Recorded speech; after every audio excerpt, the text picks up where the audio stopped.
Never whitewash the horribleness of anyone whose music you're looking at. I'm often asked about how we should deal with the beautiful artistry of what are sometimes called in the literature monstrous men, or as I like to call them, men.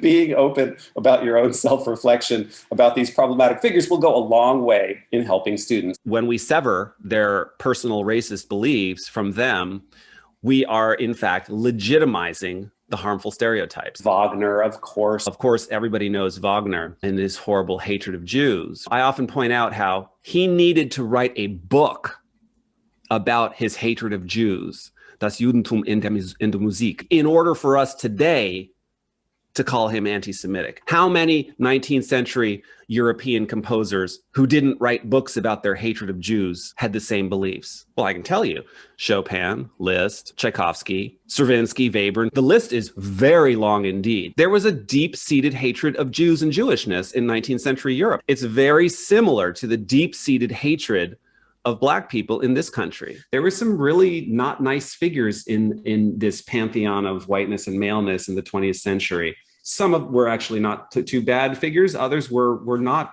nice people, let's just say. I'm thinking about Milton Babbitt and Igor Stravinsky, for example. I will never mention Wagner's name in the classroom again without a deep contextualization of his hatred for Jews. The same goes for Tchaikovsky and Chopin and all the others. I won't do that because I refuse to normalize anti-Semitism. I mean, Carl Seashore was a eugenicist. George Eastman was a eugenicist who turned to Howard Hanson to lead the Eastman School of Music for 40 years. Howard Hanson was pretty reliably bigoted, especially in an anti-Jewish and anti-gay way.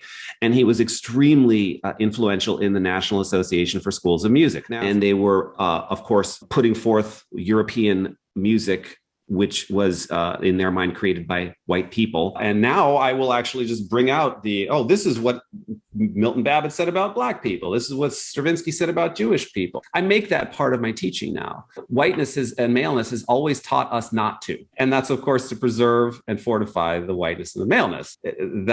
I get it now. And I absolutely encourage everybody to talk about Wagner's horribleness. If you don't, you shouldn't be talking about Wagner in your class.